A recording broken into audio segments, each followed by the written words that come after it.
Today, my guest is orthopedic surgeon Dr. Kishore Tipirneni from Phoenix, Arizona. So, welcome. Thank you. Thanks for having me, Drew. Absolutely. No, it's a pleasure. I was excited to do this podcast for a variety of reasons. One, I've known you for some time and had some experience with you, but the more I've gotten to know you and heard some more of the little backstory on you, the more fascinating I find you to be. So maybe you could just kind of give us a little bit about kind of where you were born and raised, and give us some context to the family that you grew up in. Yeah, so I was actually born in India. Um, my dad was a doctor, and during the Vietnam War, there was a shortage of physicians in the United States. So he was invited to come to the United States as an immigrant, and he came when I was 3.5 years old. But it was just him and my mom that came, and so me and my brother were stayed in India for 6 months. And then after 6 months, in January actually of '71, I came to the United States. Just me and him, me a 4-year-old, him a 2-year-old, on a plane by ourselves from India, and landing in JFK and feeling cold for the very first time in our life. And we're like, what is this? And actually seeing Caucasian people for the first time, like, what, this is like going to a different world. Yeah. Interesting. Wow. Yeah. So then you were raised in, was it Ohio, you said, or where? So initially we were in Flint, Michigan, where my dad did his internship, and then Youngstown, Ohio, where he did his residency in anesthesia, and then grew up pretty much in Columbus, Ohio. Okay, that's great.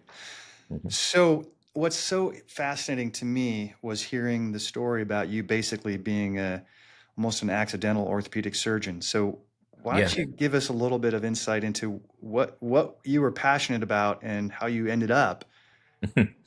So back in the mid '80s, when personal computers were first coming out, one of my friends had gotten one, and I was playing around with it. And of course, back then we're all playing video games and that kind of stuff. And I'm like, I thought this is the coolest thing ever. And I kept bugging my dad to get me a computer, and he's like, no, no, no. And finally, he's like, why do you want a computer? And I'm like, well, can't tell him I'm going to play video games on it. But I said I need it for my homework. Of course. And so I get it. He goes, okay, I'll get you a computer, but you're not allowed to buy any games for it. And so I get the computer. I'm like, okay, I don't even know how to use this thing. But it came with a programming manual. It was an Apple II computer. And I taught myself BASIC in order to program my own video games, because he didn't say I couldn't make my own. Mm. So I got really good at BASIC. I love the creative aspects of programming and coding, because you can tell it what to do and it actually does it. It's kind of an interesting thing. And then BASIC was too slow, so I taught myself machine language or assembler when I was in high school. And I got pretty good at coding. And eventually I actually got a job at Ohio State University programming for them when I was in high school. But in Ohio, they had this 6-year med program where you get accepted into medical school out of high school, and you go 6 years, 2 years of undergrad and 4 years of med school, and you get your MD in 6 years. And my dad wanted me to apply for that.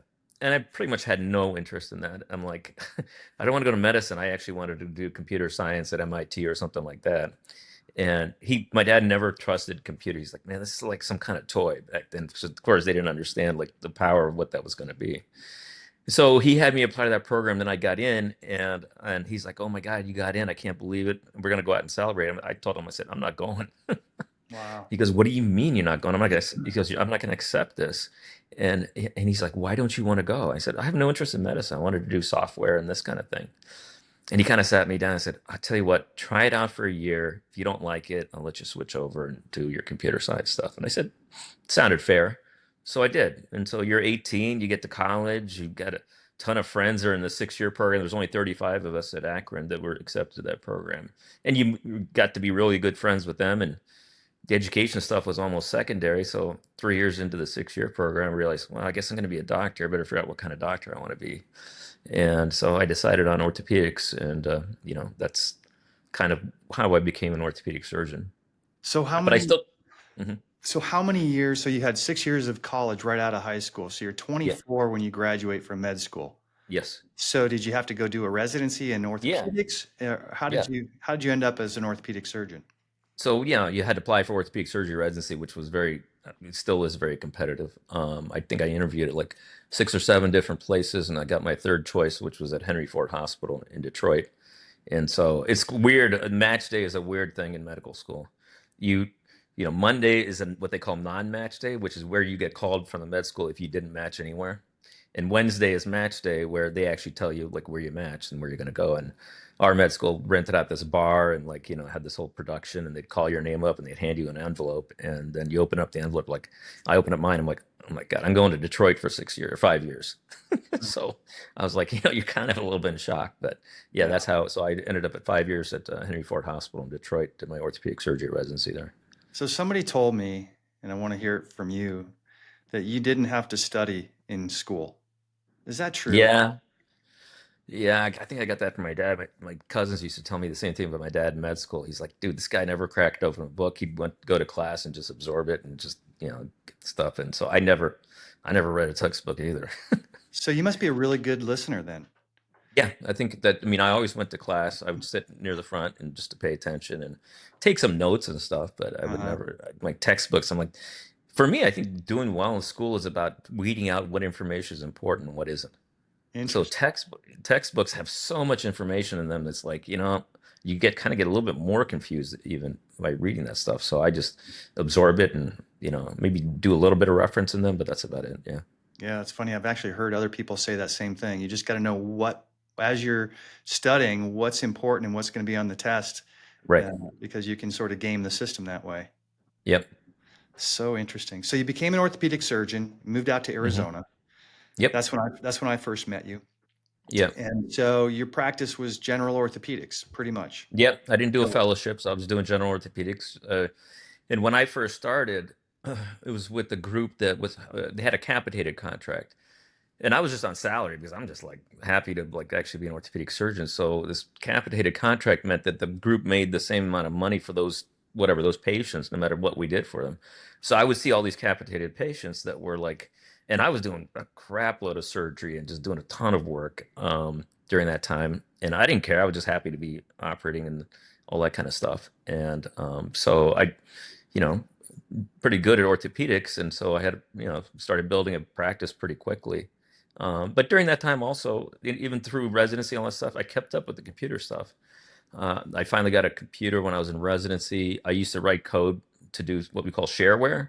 I'm not sure if you remember that, but yeah. it's like you put it out on the internet right when the internet first coming out, and people can download an app, and then sometimes they'd send you $5 or $10 in the mail. And it was kind of a hobby. Hmm.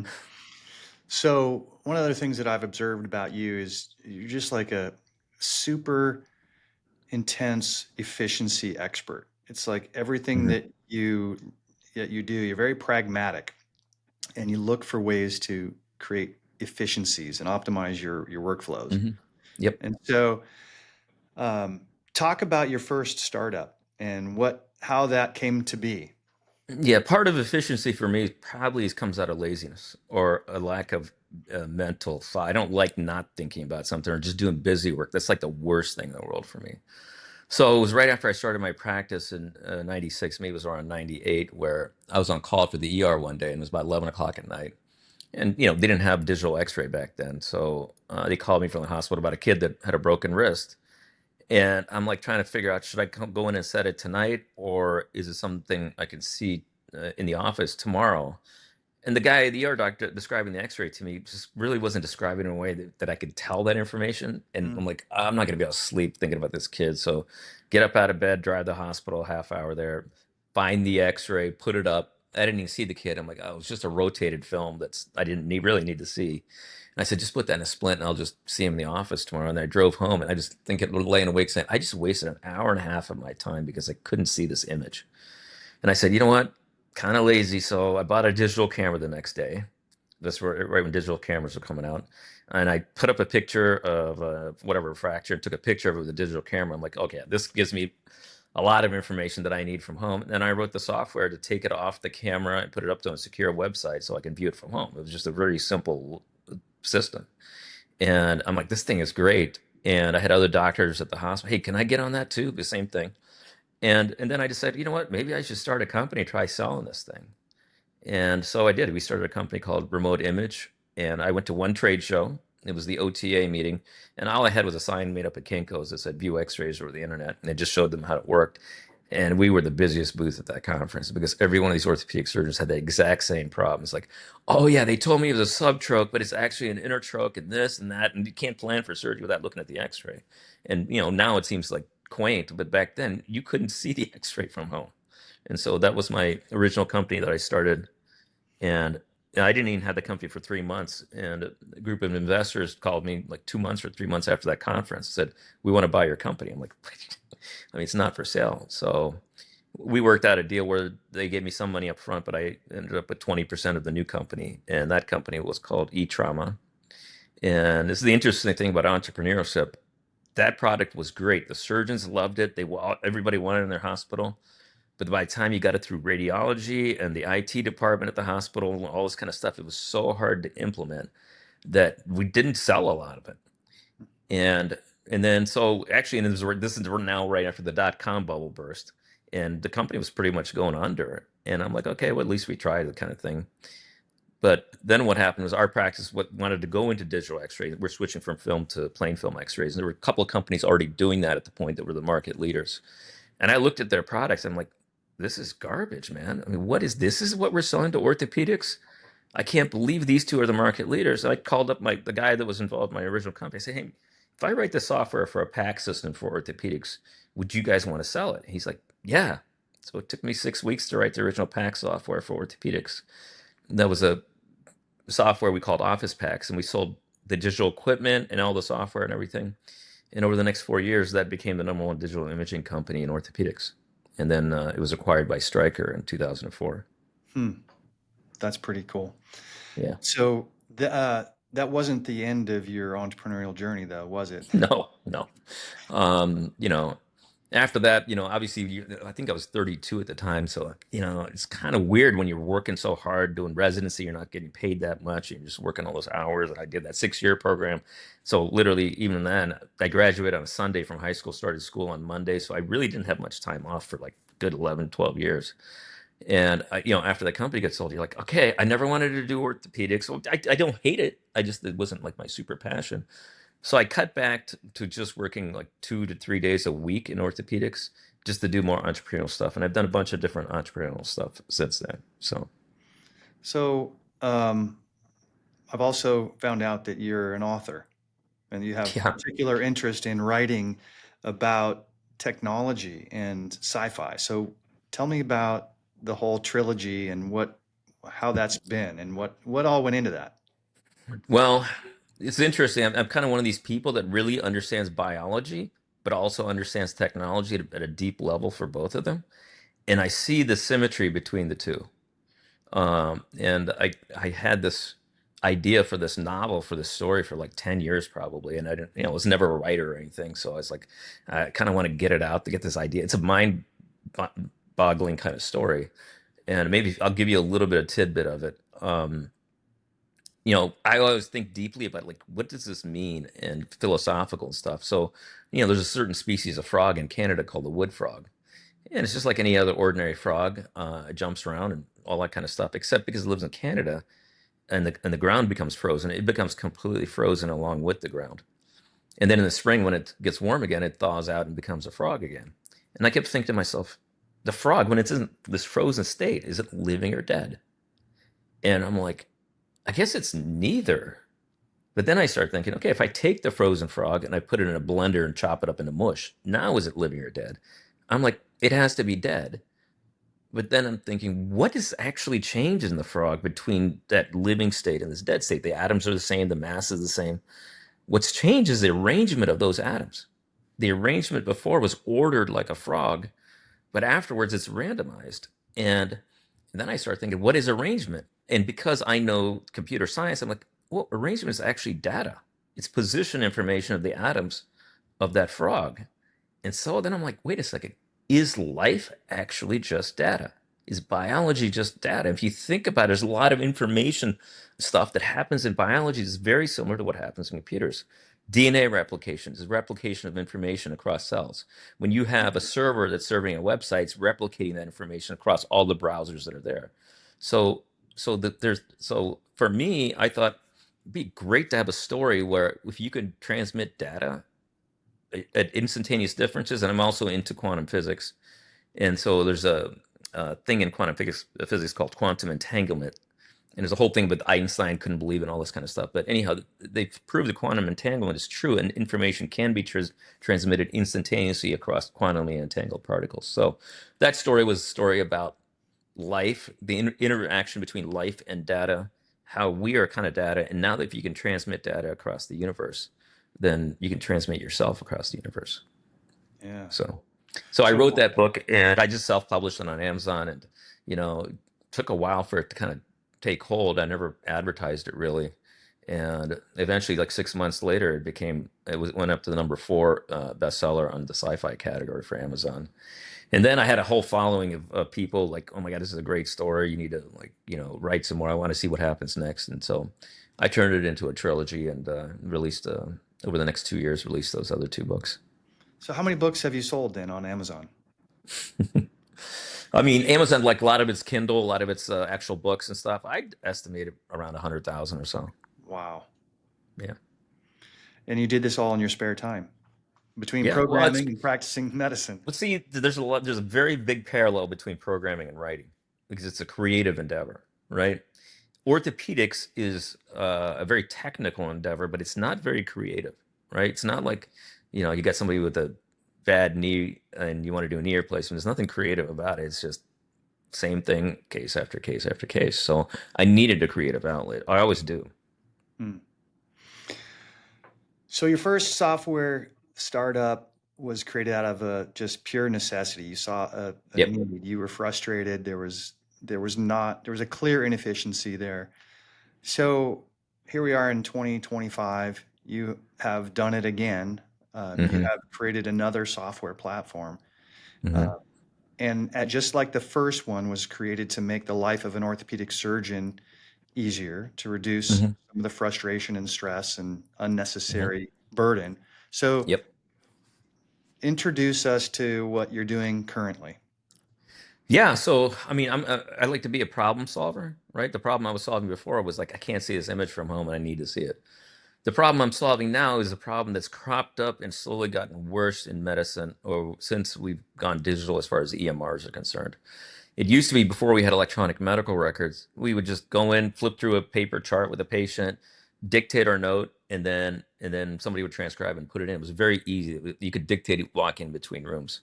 Now, with these EMRs and the amount of button clicks for orders and everything else and the documentation you have to do, it takes us actually a lot longer now to document patient visits than actually seeing patients. And that's very frustrating for us. For me, that's busy work, right? That's the kind of stuff that I don't like doing. That's why I never studied a textbook in college and stuff.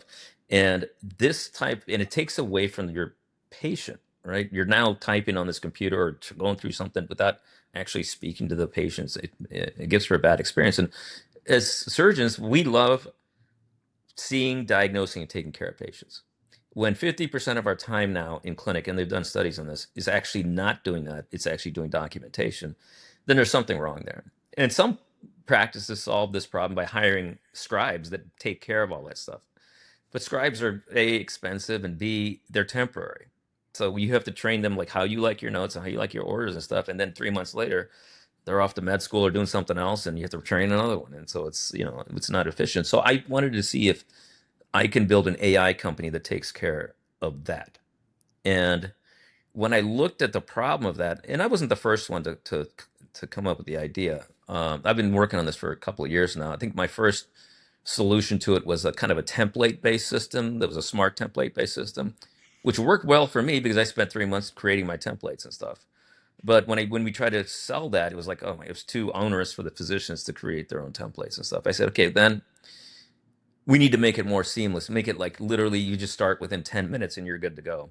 And so I looked into these systems that would, these, what do we call them? These ambient type systems that record audio of a patient visit and then basically take that audio and create a note for you. One of my partners was using one of those systems and I looked at it and I said, what happens like if like the patient's talking about something that's non-clinical, right? Maybe they're a friend of yours and they're asking you about the kids and that kind of thing or whatever.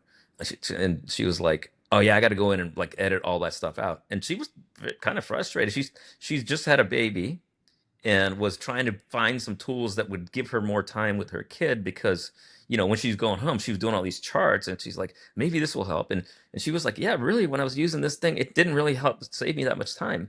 And I looked at what the problems were with the existing systems. So one is that it's got to be super contextually aware. So it's so smart that it understands this shouldn't be in the note, this should be in the note. Number two is any of these systems that create a note, they're never perfect, right? Every physician wants their note and verbiage in their note separately. So I needed to have a system that can accommodate customality in this in a very quick fashion. And the third thing is what to do about like stuff that you don't actually physically say when you're in a room. Like if I'm doing a cortisone injection on a patient, there's a certain mixture that I use and a certain procedure note that I use on every single one. Well, you're not saying that out loud when you're talking to the patient, so the AI doesn't have the context for that. I wanted to solve all of those problems. And the final problem was this: workflow wise, many physicians use a PA or some other, provider. They're probably taking a better history than I will be because they're going to come out and tell me that history, and I'm just going to spend a shorter amount of time with the patient discussing diagnosis and treatment. But the AI needs to know about both conversations. And how do you link both of those together so that the AI knows the complete context of that? And so, with those design criteria in mind, we designed this thing from the ground up to do exactly that. And that's what Tempida is now. We just finally got approved by the App Store last week, and we're just starting to launch it. And I will tell you, all of my partners are using it, and it's weird. The first reaction that I see whenever they see the first note that comes out of it, they're like, "Oh my God, this thing is so good." It's weird how smart it is, and how this is the way AI is supposed to be. It's kind of like when people started using Chat GPT for the first time. Well, we've taken that kind of concept and put it into medicine because we know what physicians need. Yeah, it's when the all the ambient platforms were coming out, and spoken to a number of them at different conferences, and it seemed as though 88% accuracy was sort of the baseline of sort of how much you can expect it to be on point from what was actually spoken in the patient visit. Hmm. So what you're saying, and it sounds like, is that this is a lot more accurate, and this is going to Yeah. take that threshold up to a more desirable level. So there's actually three different AIs that work together in our system. The first component is kind of what you're talking about, that ambient type technology that basically just listens and then generates the note. I'd say that's like 99% accurate. Okay, just that alone. But see, you can't just stop there, right? You want to leverage AI to really help the practice. And so we take that note that comes out of the first AI and run it through our LLM with instructions from you on how to modify that note from the physician, right? For example, some physicians may say, hey, give me the ICD-10 and CPT codes for this note, and it's smart enough to do that. Other physicians may say, generate a visit summary that's patient focused that tells them, what they need to do before their next visit. You can say stuff like, hey, if I prescribe medication for this patient, list the common side effects for the patient.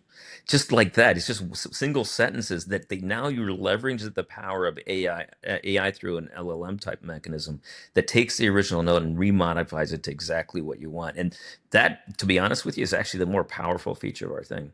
Hmm. One of my macros is if I or this is we call them macros, these instructions to the AI. One of mine is if I order a test or a surgery, modify the text of the note to reduce insurance denials. Okay. It's a very generic type macro, but you should see what this AI does with that. It justifies everything you do. It says, I needed to order an MRI because the patient has failed this conservative treatment, done this, and blah, blah, blah. And he just puts in 2 or 3 sentences after every single test of exactly what needs to be there. It's weird how good it is. Yeah. So that's the real power of our system is the front end getting the 99% correct. But then taking that, imagine being able to take a note, which you can't do right now. Maybe drop your entire note into ChatGPT and then tell ChatGPT multiple instructions on how to modify that note. And then that new note that comes back is your final note. And that's kind of what we've done with this. But it's all automated, so it's done the first Yeah. time, and it's Right. Right. So from the time you upload the audio file to the time that note comes back with all that stuff added, all the LLM stuff added, it's about 3 to 4 minutes. so. You just brought up a huge pain point for physicians, and that is the whole peer-to-peer. requirement to get authorization, prior authorization. Yep. Are you saying then that you expect that Tempida will positively impact those approvals? Absolutely.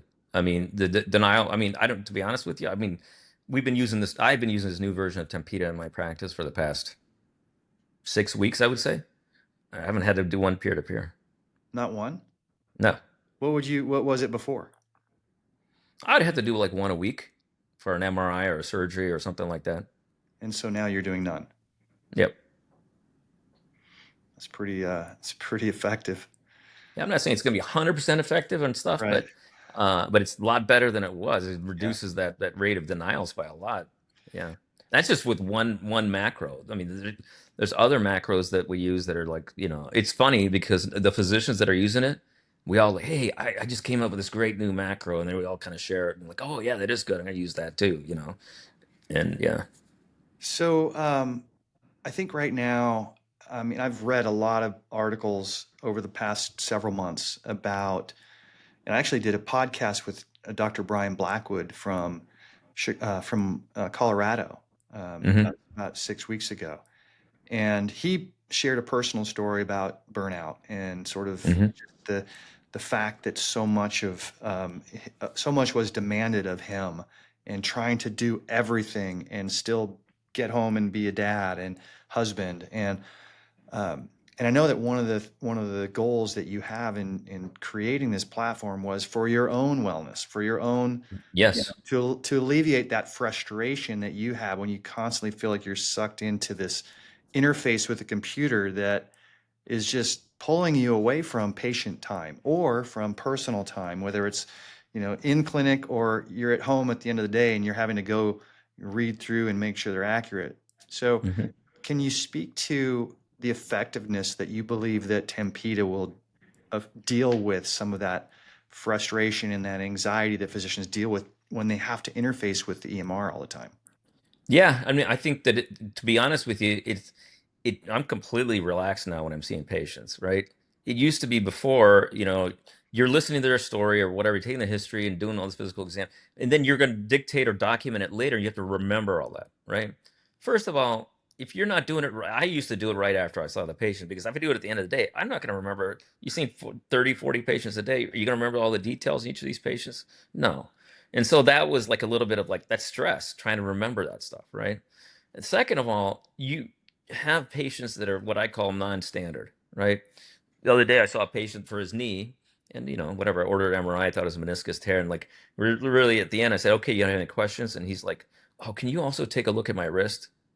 And before Tempida, I would have been like, oh my God, this is another template. I got to go through all this other stuff and now, everything like that. And I'm like, yeah, no problem. So we talked about his wrist, examined his wrist, and gave him a diagnosis or what we should do with it. And Tempida's smart enough to know where the history goes, where the physical exam goes, and assessment plan goes, even though it's not chronologically correct. Mm. I knew for a fact at the end of that, all that is going to get documented. I don't have to worry about it. So for me, it's been a lot more pleasurable in clinic seeing patients because I don't take anything with me. The only thing I take is my Apple Watch, which you can record on your iPhone or your Apple Watch. I just take my Apple Watch and hit record before I go into the room, and I don't have anything electronic with me in the office at all. It was like the old school days of doing medicine when you had to kind of the paper chart or something like that. I mean, so it's just a lot more relaxing, and so and because I don't have to do any of that documentation. I mean, I probably see at least 30 to 40% more patients now, more relaxed than I did before. In terms of the PA or MA, I mean, do you have someone who's doing I mean, do you need someone that's helping you in the practice? I don't have a scribe. I don't have a PA. I mean, if my patient volume starts increasing and stuff, I'd probably get a PA and stuff. I have worked with a PA in the past in a different practice. So if you're in a practice that you have a lot of patients, you're busy, and a lot of times the PAs will see patients with the physicians. They'll see a patient first sometimes. Sometimes the physician will just see him by themselves. But there's patients where the PA sees the patient first and then reports to the physician, and the physician just goes in there and said, yeah, okay, whatever. You need to be able to capture that audio on that patient from both the PA and the physician. And technologically, we had to make it seamless. So I'm not going to be handing my phone to my PA to record anything. They have to be recorded on their phone. Well, you have to be able to sync the patient list between those two phones in order for that to happen. So we had to build the technology to allow that to happen. And then we don't need the PA to be signed up with Tempida, just the physician. So we have a system set up where the physician just displays a QR code on their phone, and the PA's phone just scans it. Now now these devices are linked, and they have the same patient list, and either of them can record on any patient, and the server just combines the audio together before processing it. So then it just integrates both segments Yep. into one note. Yeah, because remember, the first AI component doesn't care about chronological. It understands context, so it knows where the history goes, even though there's part of the history on one and part of the history on the other. It knows about and it just combines everything. It understands that it's very smart and understands the context. It understands medicine. Hmm. Wow. So then, just from a performance kind of a throughput, you think it can dramatically improve somebody's patient volume if they and also reduce at the same time reduce their documentation time? It's going to almost eliminate their documentation time. And as far as patient volume is concerned, it depends on the practice. If they are a busy practice that has a wait list of patients waiting to come in, absolutely, it will increase volume, significantly increase volume, because now you're freeing the physician up to do what they are trained to do: see, diagnose, and treat patients. And that is what we actually get paid for using CPT codes. We actually don't get paid for documentation, although it's a necessary thing that we have to do.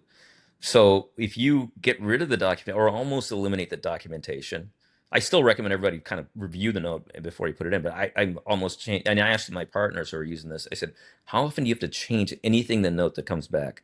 They're like, almost never. Hmm. Right. And so in that situation, man, what documentation? Now, I still do my orders in like ordering tests and that kind of stuff, but no documentation at all.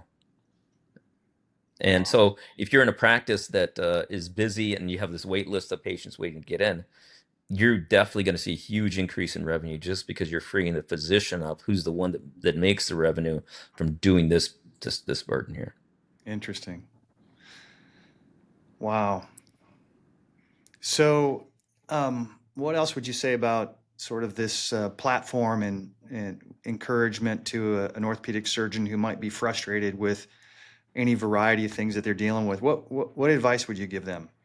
So here's my advice I would give them.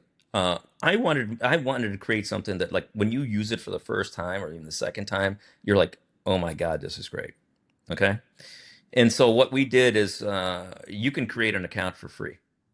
You can literally go on our website, tempida.com, just hit sign up. You create an account for free. We do require a credit card, but we don't charge it because we give you and the way we charge for this platform is by minutes of audio processed. And by the way, our software automatically removes all the silence in an audio, so you don't get charged for that. Um, but you get 100 minutes free to try it out. And when I looked at the average number of minutes per clinic visit throughout our practice, it's around 5 minutes. Okay, you may think, well, I'd spend more than 5 minutes with the patient.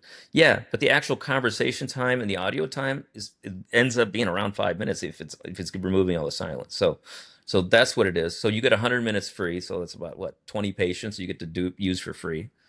And then I know for a fact that after you use it, you're like, oh my God, this is definitely worth whatever it is. And so that's what it is. And there's no training. As soon as you sign up, there's a 10-minute video that you watch that teaches you everything you need to know. And then literally you can start using it that day. There's no necessarily a rep. You don't need to this, that, and other thing. No, it just needs to work right out of the box, and it does.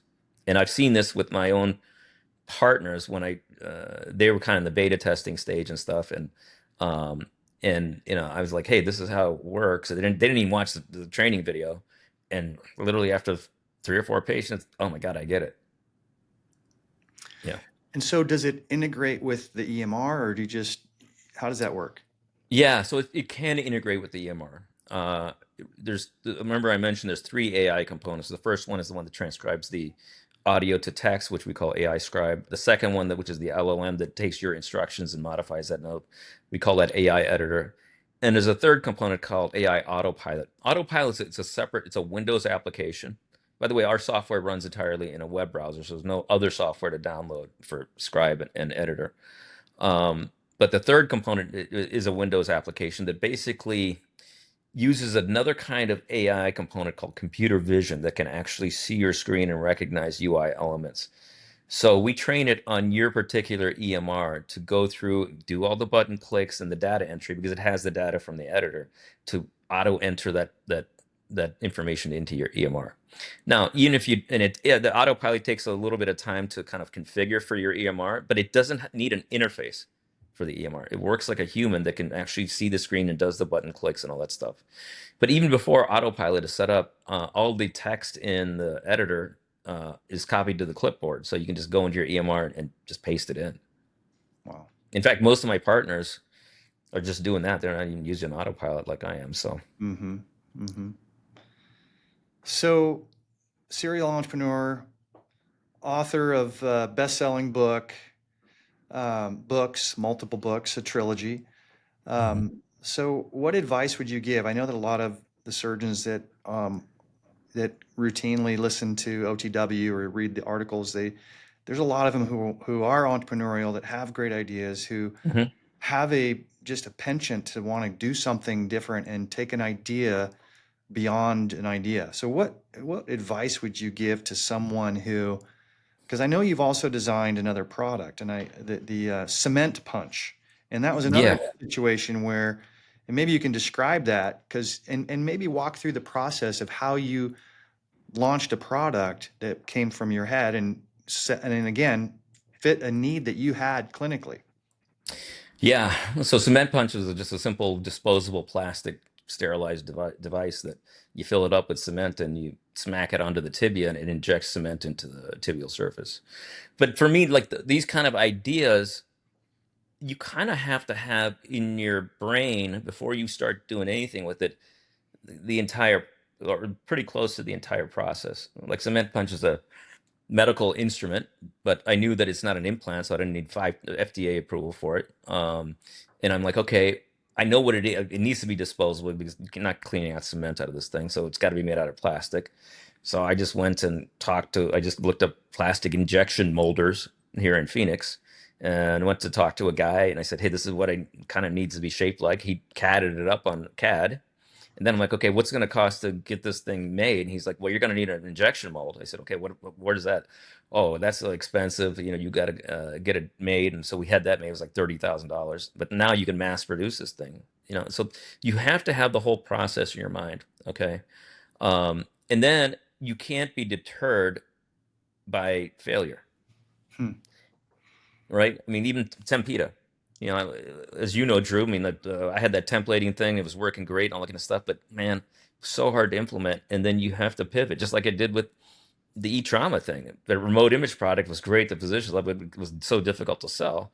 And you got to be able to like pivot and leverage the connections that you have in order to, get it. And the final thing is you got to be passionate about it. You have to be passionate about it. You can't be stressed out trying to create anything creative. And at the end, you have to be ready that, hey, if this doesn't work, you have to have the mindset that like at least it was fun trying to do it. That's got to be the key. If it's more work for you to try to do that stuff and it's just not fun, then man, why are you doing it? I mean, that's for me. Anything I do, I write either writing books or writing software, or designing software, or starting a company, whatever. That's passion for me, and I'm glad if it works out and successful, but I'm never regretful that like I did take this on, Hmm. right? Hmm. Yeah. Yeah. And oh my gosh, if you don't try, if you don't actually make the effort, you'll never know what it could have Yeah. been. I mean, and even if you do fail, even if it doesn't work, you've actually gained some knowledge on why it failed, and then if you do something the second time, then you have a better chance of success. I mean, that's why even these VC companies, they know that.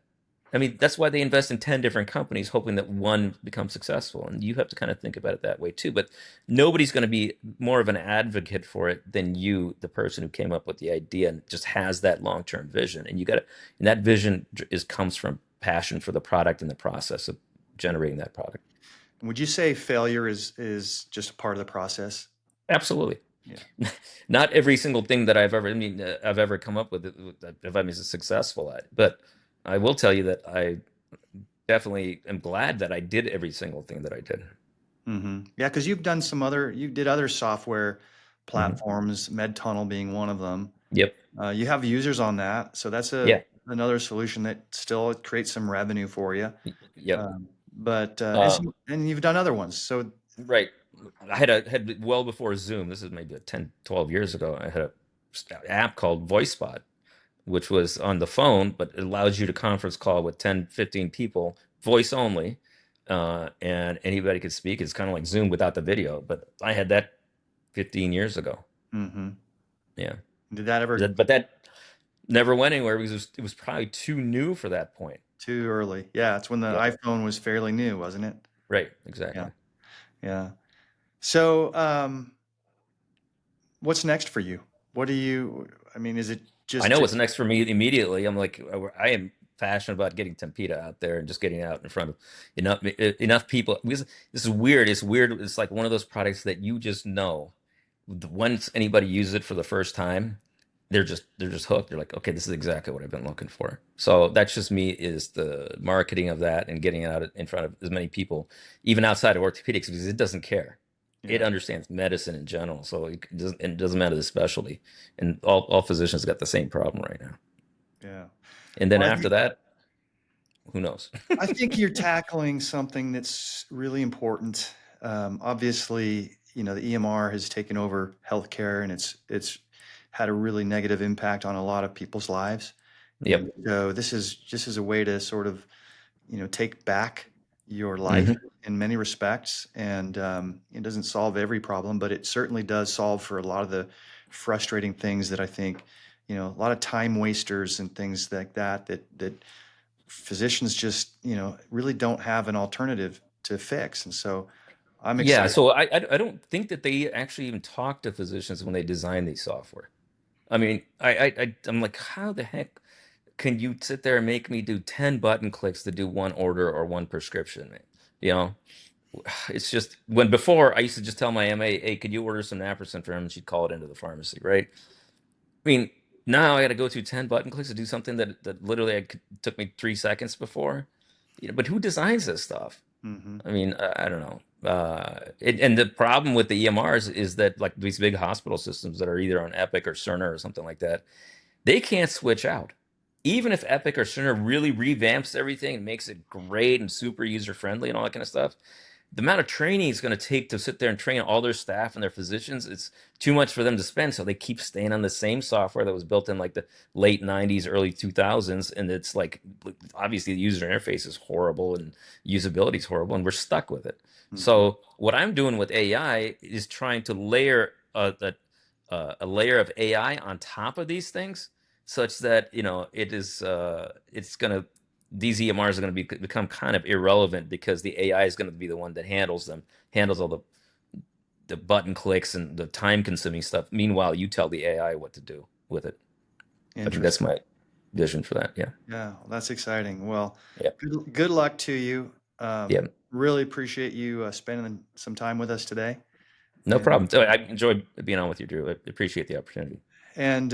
we will put up a link to download the app and get you signed up for Tempida. Yeah. Sounds great. Awesome. And if they want to get a hold of you to ask you some questions, what's the best email? Kishore, Kishore at Tempida, Tempida.com. Awesome. Well, thanks so much for your time today. Really appreciate you. Thanks a lot, Drew. All right, so let's see how this works. Why don't you do a quick demo with me on Okay. Tempida? Show All right. our friends how easy it is to use. So I'm going to do is add your name to my patient list, and then hit record. And so, Drew, how's it going? Good. Yeah, things are going great. Busy, as Hmm. usual. Summer's Hmm. hot, but we're surviving. Yeah, I just got back. I just got to get out of the heat a little bit, so I went up to Sedona and stuff. Oh, really? Nice. How much Yeah, cooler is Sedona? it was in the mid 90s or so, so Okay, about 20 degrees cooler. Did some hiking, just kind of hung out and stuff. So nice. But it's that a was dry good. So heat. So the Yeah, guy, right. it is a difference. I will say that. I was in Chicago this past weekend. It was in the 80s, but it was miserable. Yeah, So humid. Yeah, muggy. Yeah. yeah. So what brings you in today, orthopedics wise? Oh man, left knee is just killing me. I don't know what Oh yeah, happened. okay. How long has it been bothering you? It's about a month now. About a month? Yeah. Did you have an injury or anything that you remember? I was working out and I don't know, just out of the blue, it just started hurting. I didn't hear anything pop or anything. It just started to hurt and it was kind of sharp pain. Okay. Well, where is the pain? Which part of the knee? It's on the inside of my knee. The medial side. Okay. Yeah. Have you noticed any kind of fluid in the knee or anything like that? I mean, I don't know. It feels a little bit swollen and Okay. tender. And you never had any problems with this knee before? Not for 30 years. Okay. Have you had any x-rays done of your knee? No, I haven't. Okay. So here's what we're gonna do. I'm gonna order an x-ray today in the office and we'll get an x-ray of your knee and then I'll be right back in to see you. Okay? Okay. Sounds All good. right. So I'll usually pause the recording there. You're gonna go get your x-ray, come back. Now I'm gonna come back and see you after that. So I'm gonna hit record again, like you had your x-ray done. All right, Drew. So I looked at the x-rays you just had done of your knee, and actually everything looks good. I don't see any arthritis or anything like that, and your joint space is good. So it's pretty much a normal knee x-ray. So let me take a look at your knee itself. So it looks like you got a little bit of an effusion, which means like a little bit of fluid in the knee. It looks like your range of motion is from 0 to 130 degrees. Is it sore here on this lateral joint line? Not really. Not sore there. How about here on this medial joint line? Is it sore Yeah. there? Oh, yeah. It's real tender. That's exactly where it's sore. Okay. Yeah. And okay, so I think the rest of your ligaments and everything are stable. So I'm really worried that you may have a medial meniscus tear because you're real sore on that medial joint line. Your history is pretty consistent with that. So really, the next step for us would be to get an MRI test of your knee. Unlike a regular X-ray, the MRI will show us the ligaments and the soft tissue structures like the meniscus, which is a kind of cartilage. So I'm going to order that for you today, and they will give you a call to get set up with that. And then I'm going to see you back in the clinic after your MRI is done to go over that. Does that sound good? That sounds great. Mm-hmm. Any other questions for me? Is there anything for the pain that you can do to sort of take the edge off? Yeah, we can do that. I can send you an anti-inflammatory prescription, anti-inflammatory. I can send you a prescription for naproxen, 500 milligrams. You take one in the morning, one in the evening as needed, and that'll help with that. Okay. That sounds great. Okay, I'll send that prescription for you. Perfect. Anything else bothering you?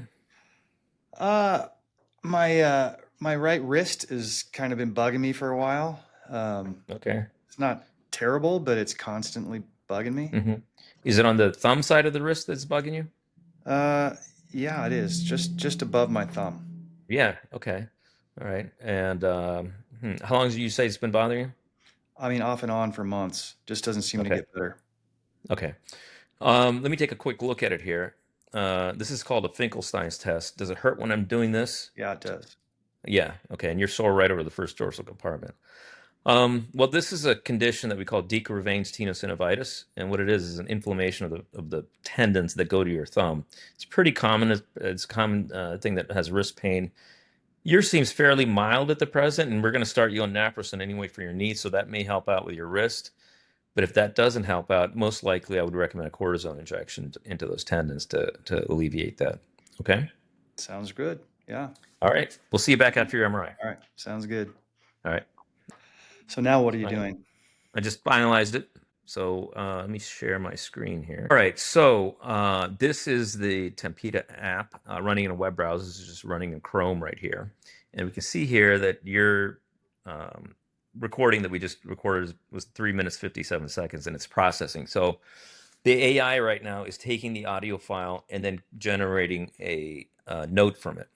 Then what else is going to happen is the second AI is going to take the note that's generated by the first AI and then do some further processing on it based off instructions that I've given to that second AI. And those instructions we call macros. So if I click the macros button, we could take a look and see what those macros are. Anything with a checkbox means these will automatically be applied to that first note to generate the final note. So for example, one macro is just I tell the AI, give me the appropriate ICD-10 and CPT codes for the note. Another one is a physical exam, because a lot of times I don't really say my physical exam out loud and it's not that complete. But this macro, for example, tells the AI, modify the physical exam to be more expanded and consistent with the diagnosis in sentence format. Let's look at another one that's pre-processed. This is a good one. We'll see what happens with this. These two are kind of good. Reduce denials. If you look at the wording of this macro, again, it's just in plain English, but it says modify the note text so if any tests or procedures are ordered, the risk of denials from the insurance company is eliminated or minimized. So we ordered an MRI on your knee on that one, and so we'll see what the AI does with that. And the prescriptions macro one is good too. Let me see, where's the prescription one? Prescription side effects. If the note says a new medication was prescribed, include in the plan the common side effects of that medication, and include the common side effects. So it takes approximately 3 to 5 minutes for the all this processing to happen. And typically, what I do is after I see the patient, I finalize the patient so the server can start processing it. But then I go to my EMR and do all my order entry. So, for example, in I would go in and order the MRI and order the naproxen prescription. And typically, by the time I'm done ordering that, this thing is done processing. That's my general workflow. If you had brought in some x-rays from the outside for me to look at, I typically look at those first and just start the recording then. And then I just say, hey, this is outside films for this patient, and just say my the film's findings and stuff. So your file is done processing, so let's go take a look at it. Here we go. Chief complaint, left knee pain. But if you look at it, it says multiple orthopedic concerns. The primary complaint, left knee pain, which has been bothering for approximately a month. Okay, during a workout, that was exactly what you said. Sharp on the medial side of the knee. Denying previous problems with his knee for the past 30 years. In addition to the knee issue, the patient mentions the right wrist. On and off, blah, blah, blah. So it's smart enough to know that even after we did talked about the knee and everything and what we're going to do, now there's a new problem that I need to put back into the history. So it's very context aware of what's going on. We talked all that stuff about me going to Sedona and all that kind of stuff. That was all recorded, but it's not in the note because it understands what the medical part of the note should be like. So really operating like a very smart human that understands the context of the note. And then physical exam, small effusion, which I said active range mode 0 to 100 degrees with significant pain noted at 30 degrees of flexion, marked tenderness along the medial joint line with palpation. All ligaments are stable. Patellar traction. Examination of wrist reveals positive Finkelstein's test, which is what we did. Tenderness of the first dorsal compartment. There's the x-rays of the left knee, unremarkable. Here's assessment plan. Just the two different assessments. Medial meniscus tear. Given the patient clinical medial knee pain, limited range of motion, positive McMurray's test, and mechanical an MRI of the knee has been ordered to evaluate soft tissue structures, including the meniscus and ligaments. Okay. Second, decurvain stenosynovitis right wrist. The patient has been prescribed naproxen to be taken in the morning and once in the evening as needed for wrist pain and inflammation. Here's the common side effects macro: stomach upset, nausea, heartburn, dizziness, all this kind of stuff. Yeah, and it's split off knee effusion as an undiagnosis, which didn't have to be, but it's still correct, and it says we're going to use naproxen for this. So this is the entire note. There's nothing I need to change in this note. Now that the note's here in the editor, I just go to my EMR and just paste it in, and then it's done. So literally, I had to do nothing as far as documentation. I just had it record our conversation, and it's smart enough to get the note exactly the way it's supposed to be. Yeah, and then it applied all of those pre-checked macros to the Right. note so that it adjusts to your preferences, however you like your unique way to tell your story to Yep. the note. Okay. Yep. And then you mentioned earlier that it was it's not a software pack that you download. It's all in the browser, so there's no Right. you Yeah. need There's to no download software to any download. This software. is Yep. So Except tech, on the phone, you download the iOS app for that, which is free to download, and then that's how you record. You can record on the phone like I did, or you can record on the Apple Watch, uh, and then you just upload the recording, and then from that point on, it's just a web browser. This is just Google Chrome that I'm using here. that's awesome. Yeah, wow. Yeah. And it's impacted your practice in a pretty profound way, Right. in terms of your productivity, efficiency. What are some of the things that you've noticed how it's improved your life? A couple of things. Number one is obviously I'm not spending the time to dictate the note or do that note. And it's funny, a lot of people, some people dictate right after they see a patient, but a lot of people wait till the end of the day and go home and dictate the stuff. And by the time you go home, you got 20 charts or 30 charts to dictate. You don't remember the specific details of each person. So a lot of those people end up start taking notes during their thing. And I have a friend of mine who started using Tempida, and he's like, "You don't understand. I used to have 20 charts every day. I'd go home, but I go home with nothing now, and I can spend more time with my family." So that is definitely a thing. The second is that because I'm spending less time, no time documenting, I can see about 30% more patients in the same amount of time in clinic. So that definitely generates a 30% more revenue because that's how revenue is generated. So those have been the two biggest things. And even like the example we did for you, where you have multiple problems like your knee and your wrist, that used to be such a headache before. I'm like, oh my God, how am I going to document this and this? And it's just a lot. It's almost like having two patient visits with two problems. With Tempida, it just combines it up, doesn't care, and just does the right thing, and you just say it's just very relaxing being in clinic. I think there's a big problem with physician burnout because of this documentation problem, and I think that Tempida is going to go a long way to alleviating that. There's no question that it'll address that burnout concern, which I think is across the industry, not just orthopedics, but every specialty. Just Hmm. the burden is enormous. Um, Yep. well, that's great. Thanks for sharing that.